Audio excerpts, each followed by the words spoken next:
Good evening, dearest viewers. Welcome to another exciting episode of your favorite Saturday show, the Ask Pastor Sunday Show. Remember, this is a show where you get all your questions answered, your doubts cleared, and your lives uplifted in totality.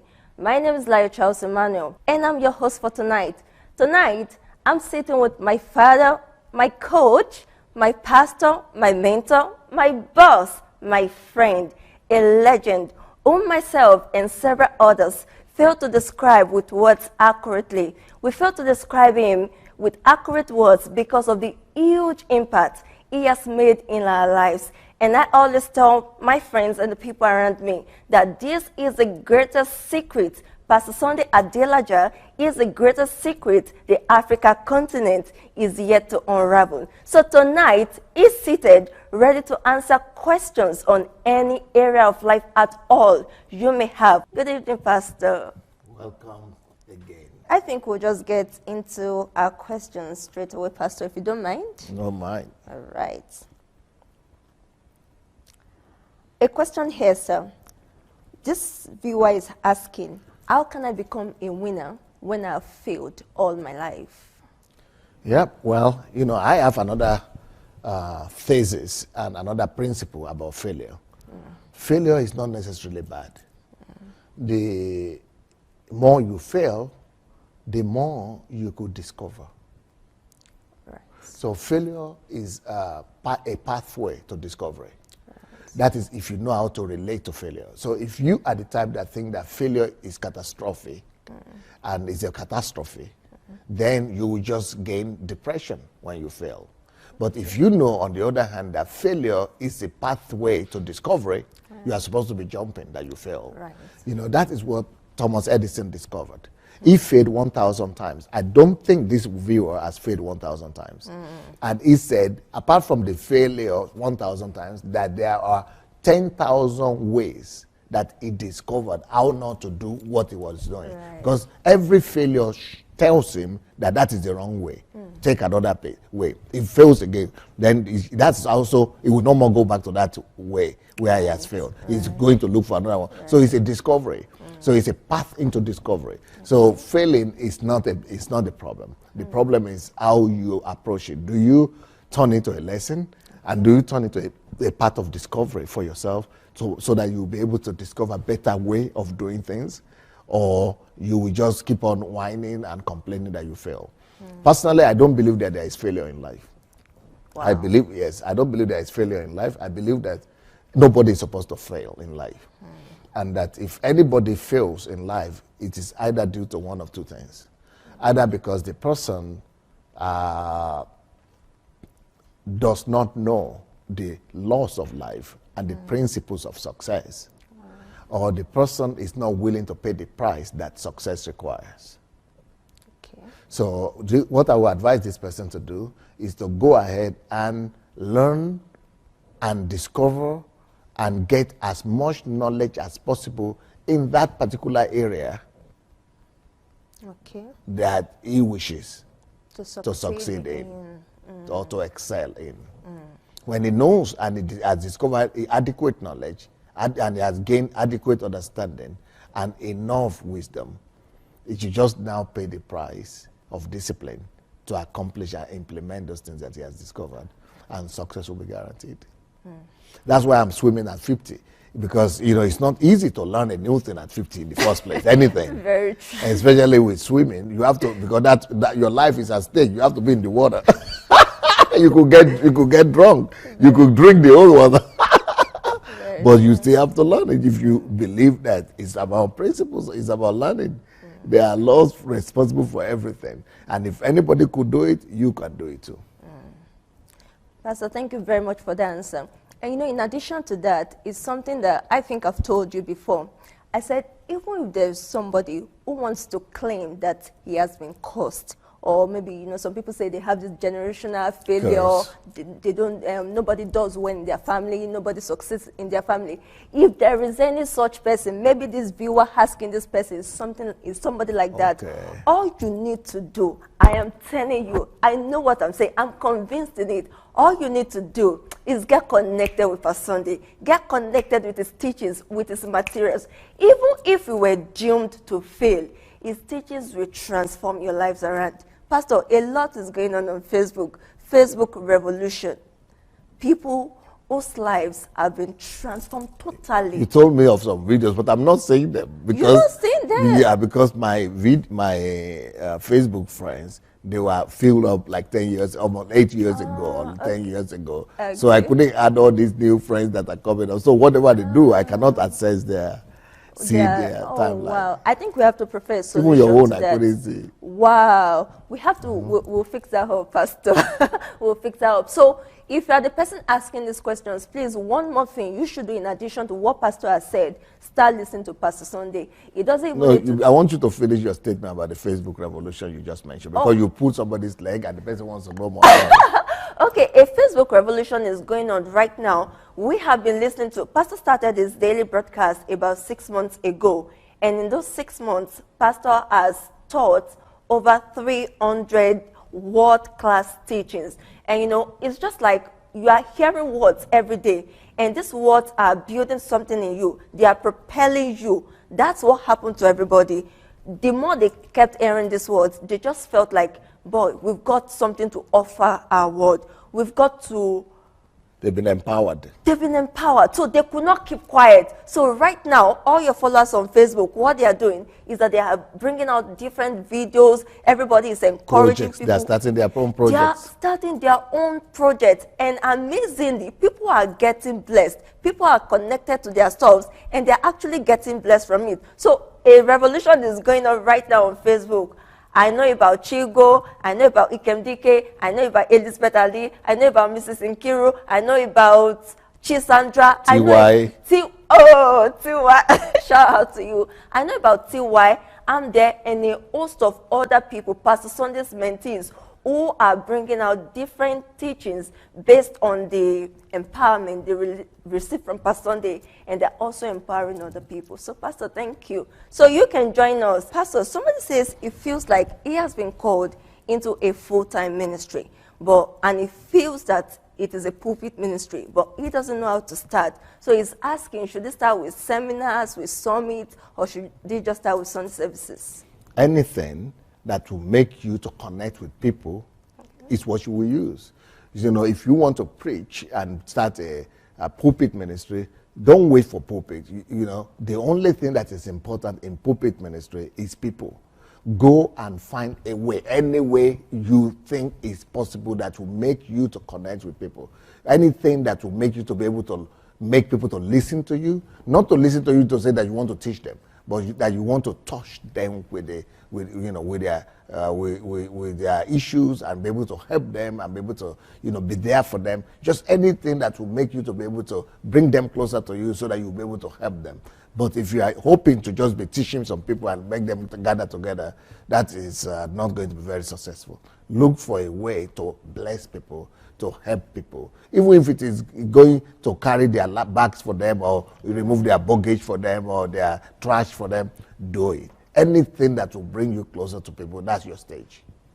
Wow, thank you. And that was how you started out, Pastor. You said you went to the ghettos, the gutters, and the lives of the people you changed today. Amazingly, they are the big, big people who are influencing the nation of Ukraine today. Many of those people who used to be drug addicts, prostitutes, drunkards, many of such people, right now, they're in the government, they're influencing. Some of them have civil society movements, some of them have different projects, and they're actually influencing Ukraine. Yeah. So thank you so very much for living what you preach.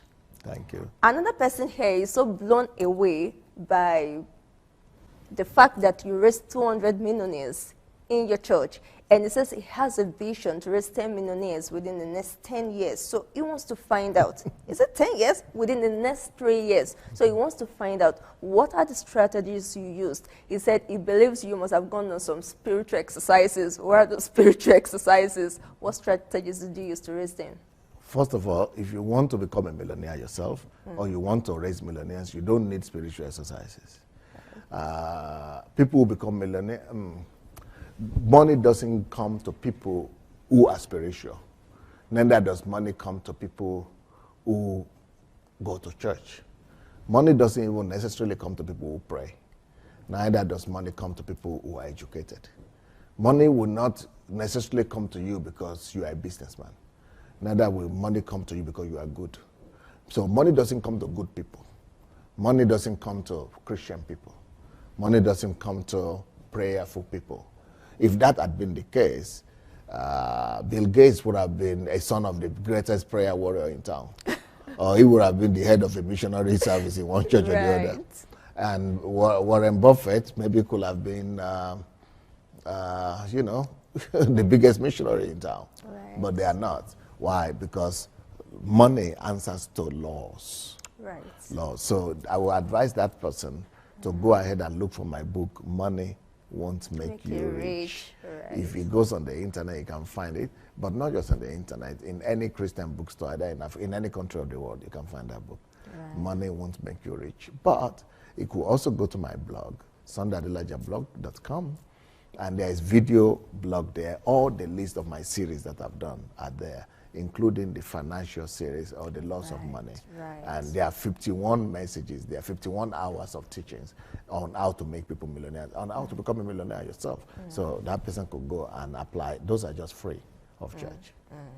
Thank you so very much. Couldn't have been better said. All right, so the next person says, you emphasize on the kingdom message, and it says it feels like many preachers around today, they talk about the gospel of salvation, people winning people to Christ, people having a relationship with Christ. Now, why is it that you emphasize on the kingdom message the way you do? And also, if the kingdom message is so important, why is it that it's not mentioned in the New Testament so much? I'm very sorry for the person who is answering that question. And because that question reveals a level of ignorance that is alarming to me. Wow. That the level of ignorance is even surprising that the person has ever read the Bible before, or the person is a Christian. 75% of everything Jesus ever spoke about was about the kingdom. 75. 75. Not just it's not mentioned or not mentioned. 75. That's number one. Number two, the gospel of salvation is mentioned in the Bible, but maybe a few times. But 75% of the whole New Testament is about the gospel of the kingdom. And let's check. I will give the person an assignment. Okay. Every time you see the word gospel, okay, is always, I mean, in the 4 books of Matthew, Mark, Luke, John. You look for the word, just Google it, the word gospel, and see the next word that follows. It will always be the gospel of the kingdom. Wow. The gospel of the kingdom. The gospel of the kingdom. Wow. Wow. So there is no word like gospel, just by salvation. The gospel of salvation. It's not written anywhere. Only the gospel of the kingdom is in the Bible.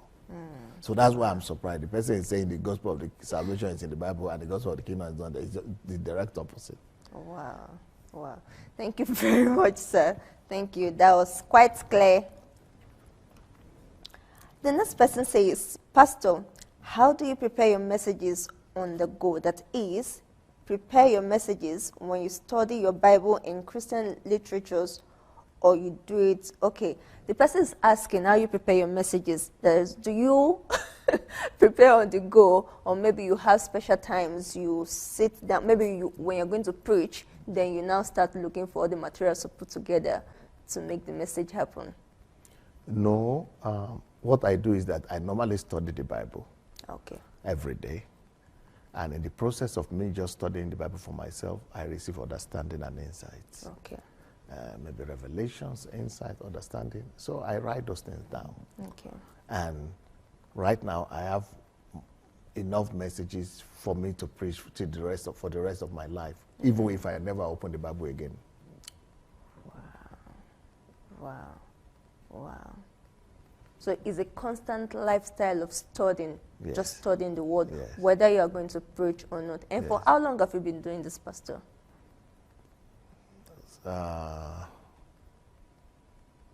Since 89. Since 1989? Yeah, maybe 88, yeah. Oh, God. That would be like since 28 years. Yeah, something like that, Pastor. Yeah. Wow. So you can say you're a fully prepared man. That's why I'm coming every day, twice a day. I'm saying something new every day. Yeah, because actually I like the question this person asked, because I also wonder myself. I know a little about your schedule, and I know there's no time for you to actually sit down, maybe 6 hours or something, studying or something, but then you come every day and you give us word-class teaching, things that will improve our lives, nuggets.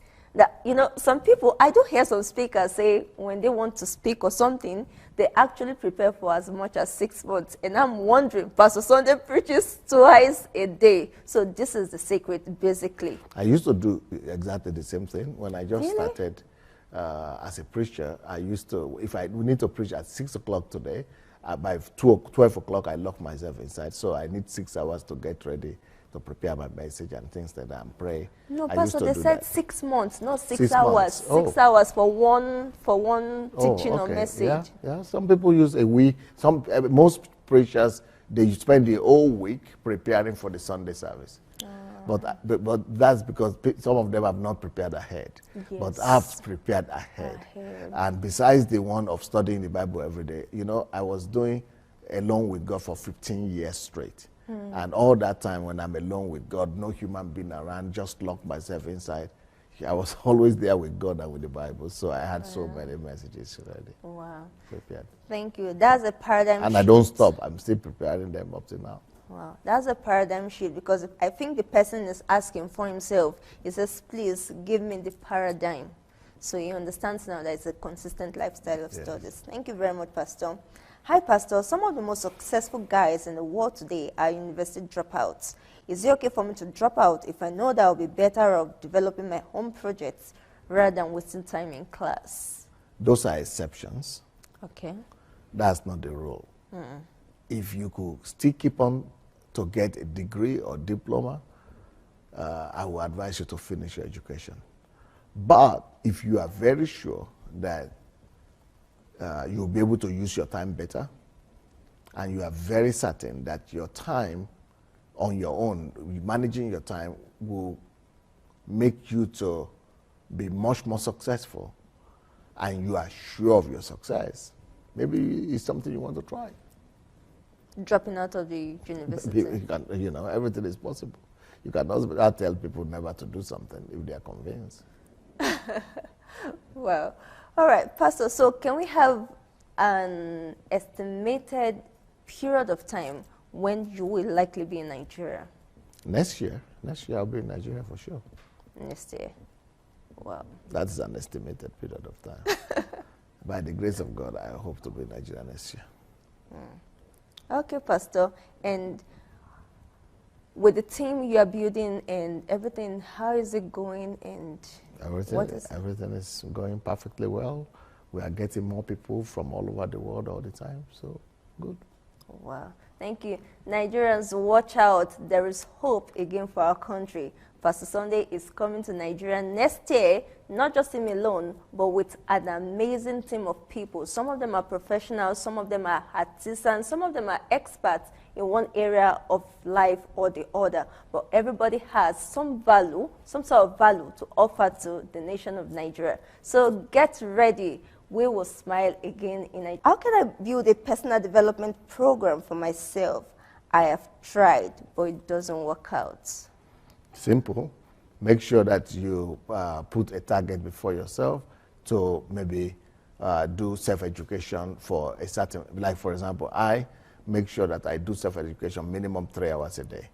So, you know, it's either by reading or by listening or by, but even I go to 6 hours a day sometimes.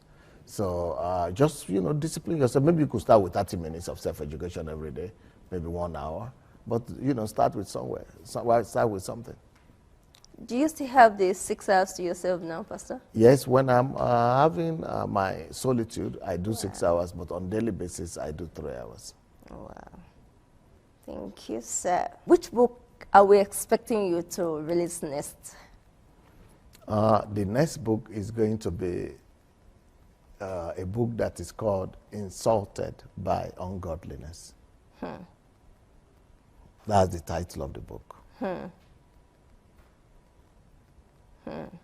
Pastor, can you give us snippets from the book? Oh, the book is going to be very rich. Okay. The book is going to be very challenging. The book starts with Malala, the Pakistani young girl that was shot and was had an attempted murder on her life because she started a campaign against the Muslim fundamentalists in their country, because the Muslim fundamentalists in that area of town, of the state, the province where she comes from in Pakistan, they declared girls' education illegal. Wow. And they were trying to stop all girls from going to school, just like Boko Haram. So, and then this lady started a campaign. This girl, she was 11 years old then. Wow. At 11 years old, she decided to stop the fundamentalists because she was insulted by what they were doing. She was insulted by ungodliness. That insult drove her to stand against that ungodliness in her country as an 11 years old girl. Wow. And she succeeded. So the Taliban, they call them Taliban. Right. The Talibans were so furious at her, they decided to stop her too. So when she was 16, they tried to assassinate her. And they shot her. But God saved her and rescued her in a marvelous, miraculous way. Wow. This girl, she is now the youngest person to have received the Nobel Prize because of her stand. So I started with her story, and I went to the story of Moses, and I went to the story of Martin Luther King, all kind of people who have been insulted, even Mary Slessor, who have been insulted by one ungodliness or the other. And I'm challenging my readers that why are the things that are going wrong in your countries, in your societies, and what are the ungodliness around you? Stop complaining. Stand up to them. Stand up against the ungodliness and change them. So that book is going to be a book targeted at the generation of the provoked. So if you have been provoked, I want to provoke people to gather their anger and channel their anger into taking proactive steps. Yes, into constructive actions rather than just murmuring, complaining, and just being stagnant and And we so need that in our country right now. It would be a very good, what's the word? A very good sequel to Only God Can Save Nigeria. Yes. It's going to be a very good sequel. The Only God Can Save Nigeria book is targeted at changing the mindset of the Nigerian nation, but especially the Christian people, the Christian community. But with the generation of the provoked, and or it's going to be called, what did I call it? Insulted by ungodliness. Insulted by ungodliness is for Anybody, Christian or not Christian. No, okay. Yeah. And amazingly, Pastor, your book, Only God Can Save Nigeria, is not just beneficiary to the Nigerian populace. I've actually heard some people from other nationals say they can actually take those principles and use to turn their own nation around. So. Yes, actually, to support what you are saying, tomorrow is Sunday. Okay. Like tonight, every Saturday evening, I don't preach, I have testimonies. Right. So tonight we are going to have a testimony, from some of my pastors, that they are going to be giving their testimony tonight. But tomorrow evening, which is Sunday, I'm going to be dedicating that whole program to that book, Only God Can Save Nigeria. Wow. Because there is a pastor, a minister in my house right now who is from Uganda and got that book. Okay. And even though I said Only God Can Save Nigeria, and he's from Uganda, but he read the book, and when he read the book, he said, this book is for my country. It's for Uganda. Wow. So he wants to come on the program tomorrow and dissect the book and tell us how much the book has changed him. In fact, it's going back.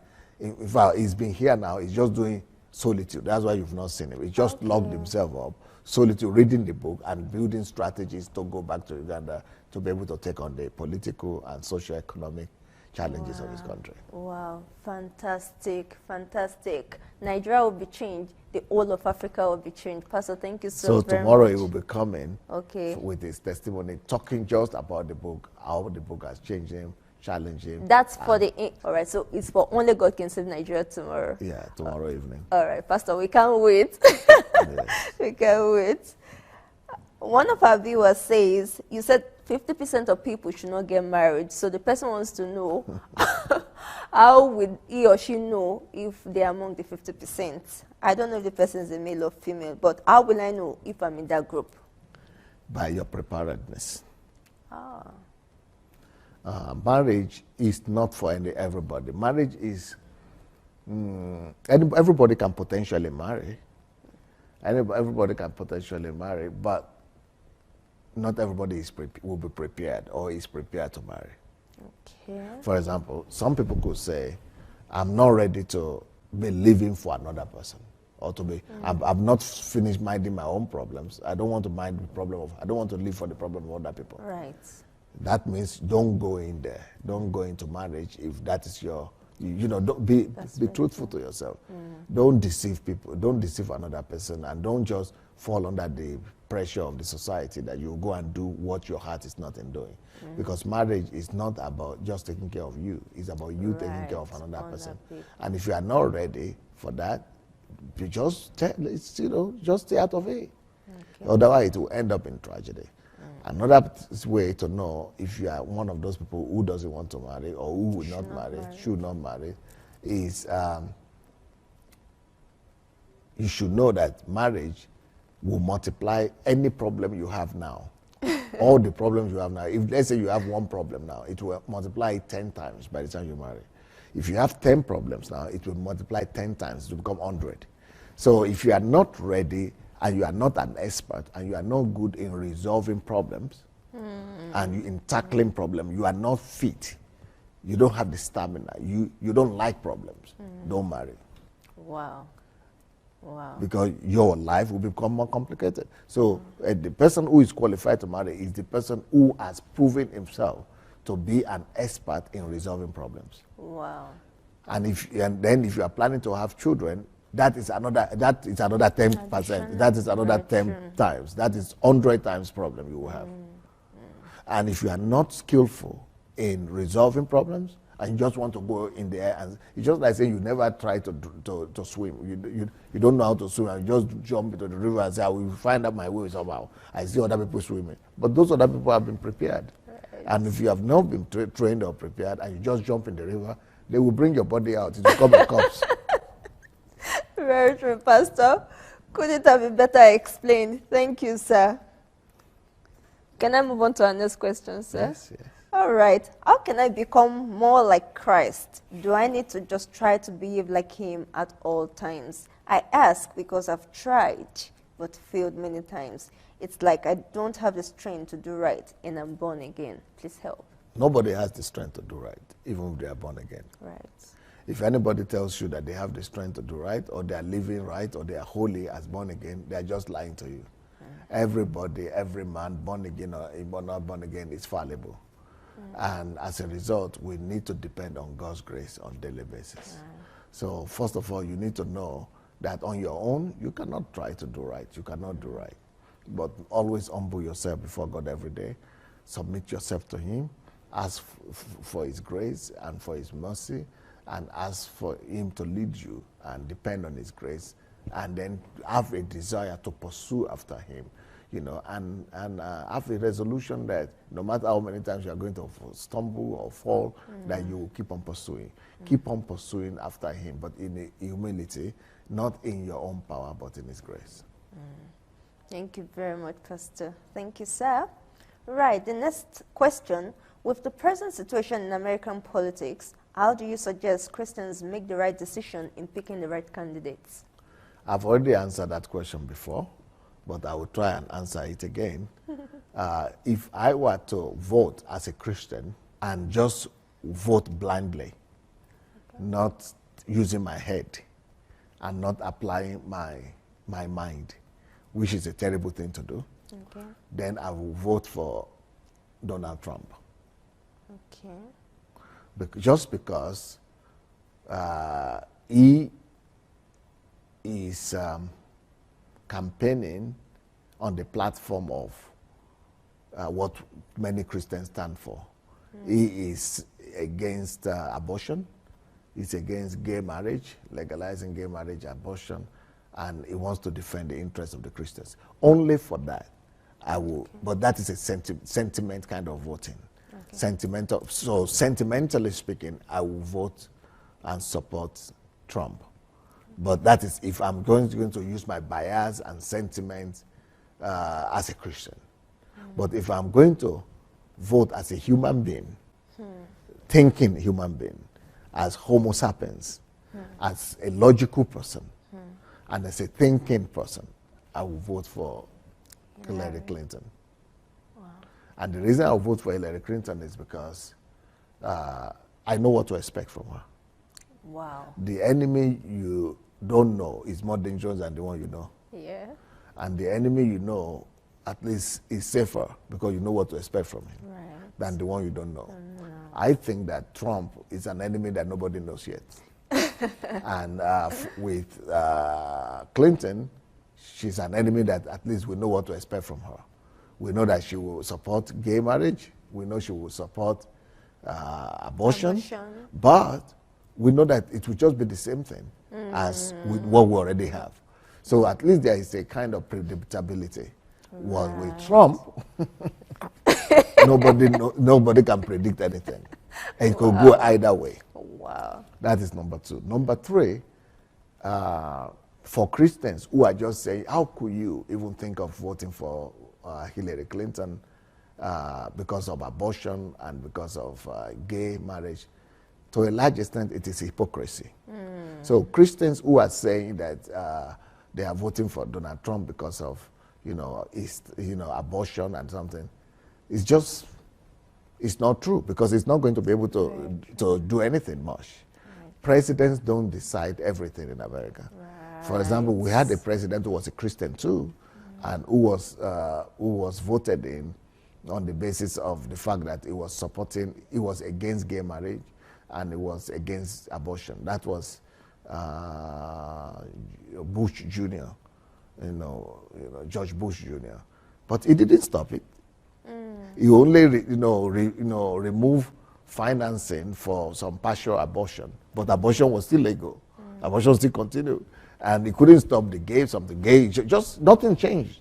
And and Trump is not going to be able to reverse and change everything. Very true. He could try, but the American situation is so complex because he has to take the Supreme Court decision, and a lot of the decision that he's trying to take, the Senate and the Congress, all of them have to support him, and for him to get the majority is going to be tough for him. So it's going to be the same thing. Everything is going to remain basically the same thing.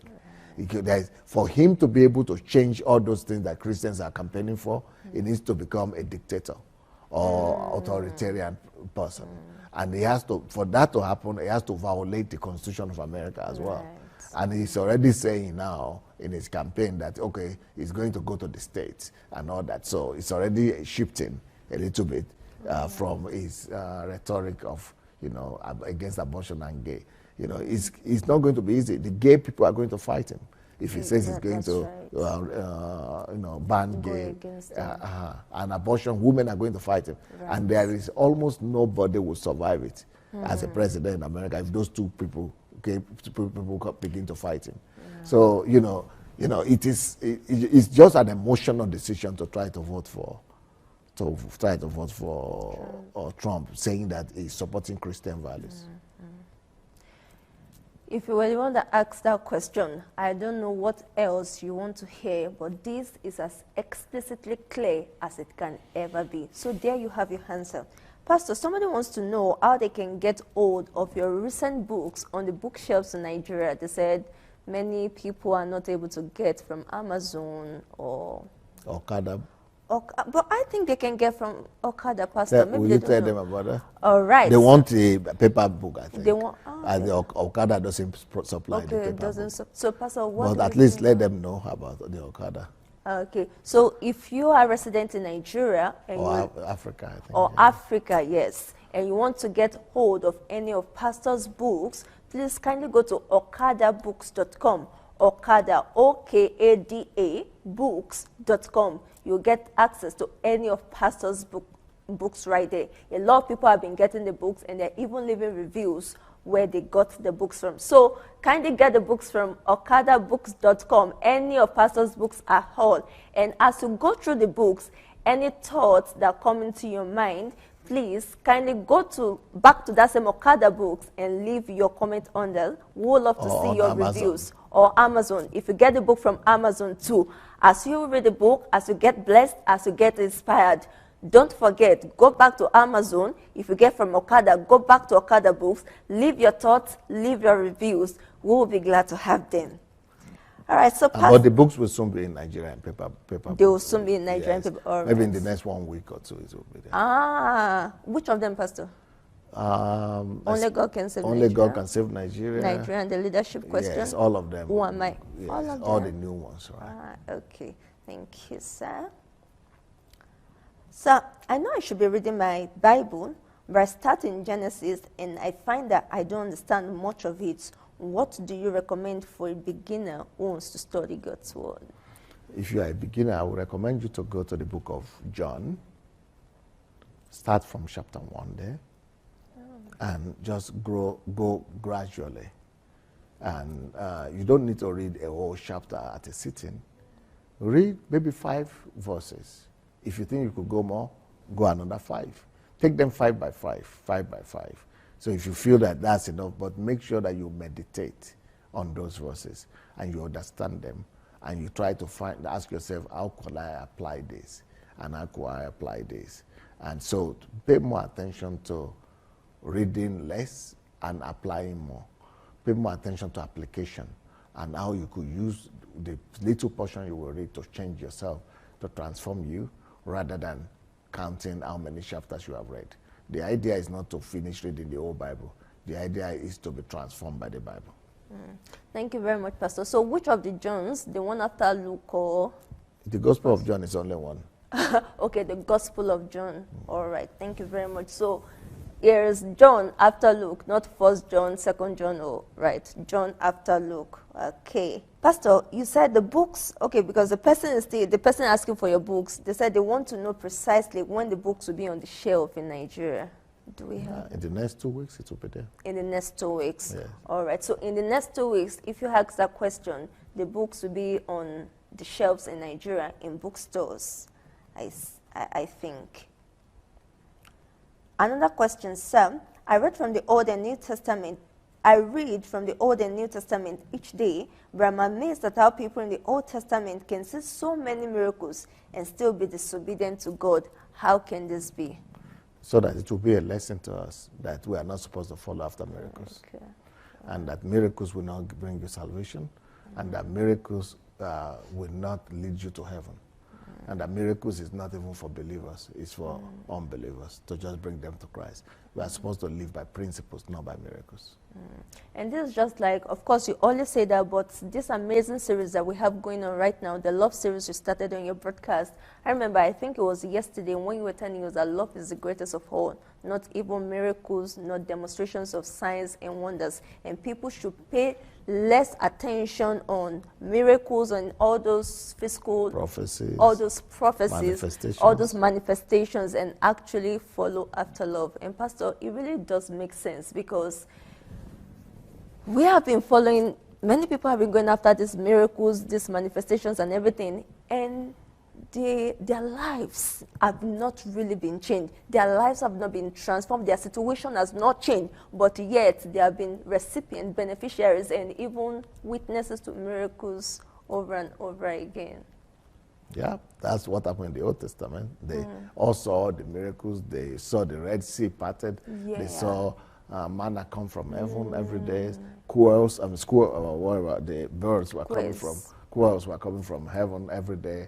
They were eating them, but they were not being changed. They were still provoking God. Wow. So it's just like a repetition of what has gone on in the Old People Testament. get used to everything. Wow. Yeah. Wow. Wow. Thank you very much, Pastor. There's an interesting question here. The person says, can the devil read our thoughts just like God can?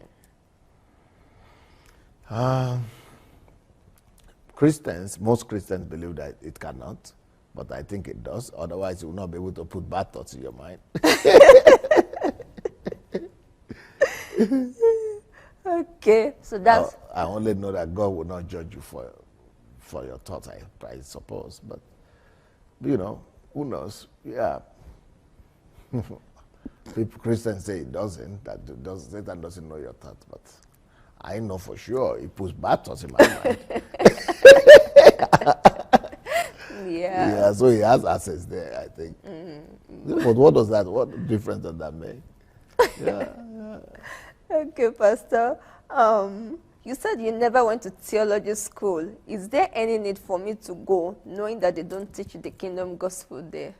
Somebody's asking. It depends on your strength. If you feel that you have the energy to self-educate yourself, if you feel that you have the energy and the passion to do self-education on a continuous basis and to be able to discipline yourself to study, then you might not need to go to a theological school. Okay. But if you really want to be versed in the Bible and you want to know, different aspects of Christianity and the tenets of Christianity, and really, you still need to, it will be better for you to go and study it if you have the opportunity. But I studied it myself on my own. Okay. But it takes discipline, because I just needed to find out what the history of Christianity is and what Christians believe, and so I did it on my own. Okay. But it depends on your ability to organize yourself. Well, I think the person is asking with respect to the kingdom gospel. He says he knows that they don't teach the kingdom gospel there, so is there any need for him to go? Yes, because that's not the only thing that you need to know. Okay. It's not only the gospel of the kingdom you need to know. You need to know a lot of other things. You need to know the Old Testament. You need to know why, what led to what. You need to know a lot of aspects of Christianity and the world, and even you need to know what the enemies are thinking, and you need to know what religion is thinking, what are the things that are wrong with the church and now and in the past, the history, So you still need to study them either on your own, and the theology, the gospel of the kingdom, you need to study that on your own, even if you are not going to get in a Bible school. Okay. Thank you very much. I'm sure the person got his answer from that. All right, sir. Why did God allow polygamy in the Bible? The Bible, Jesus gave the answer to that. He said because of our the stubbornness of our hearts, because of the hardness of our hearts. If you want to look for natural explanations, number one, polygamy allows for it's like a natural cure for the problem of lust, and it's a natural cure for the problem of unfaithfulness. It's a natural cure for the problem of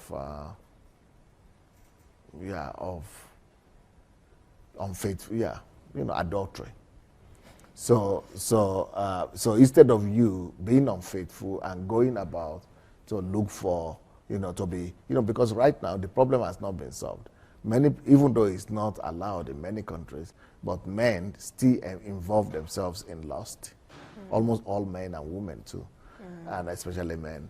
And many men also still involve themselves, engage themselves in the problem of adultery,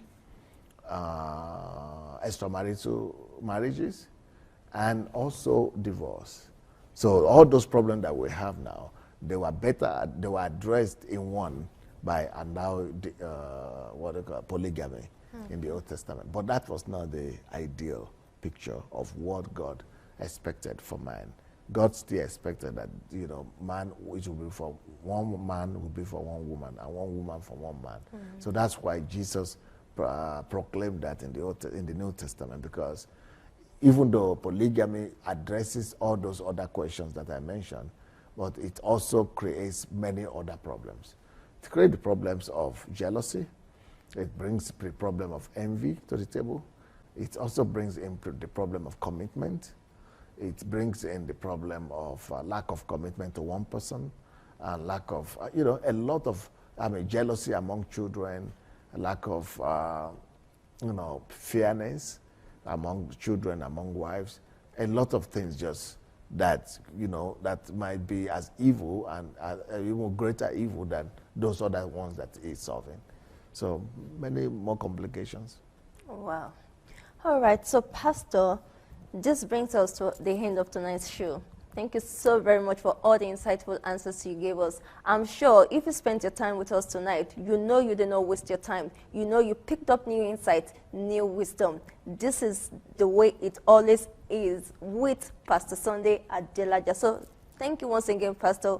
We are most grateful to have you on the show tonight. Follow Pastor on Twitter at pastor_official and subscribe to Pastor's YouTube channel, Sunday Adelaja Official. When you do this, you will not miss out on any new content or video that Pastor uploads. Pastor, please just speak a word of blessing into the lives of the viewers. Yes, Father, we release your grace, we release your anointing, your blessings, and your touch, the touch of the power of resurrection upon everybody that's watching us. Open their eyes, open their mind, and cause them to move closer to you than ever before. In Jesus' name. Amen. Thank you so very much, viewers, for joining us tonight. We love you so dearly. See you next week, same time. Until then, bye for now.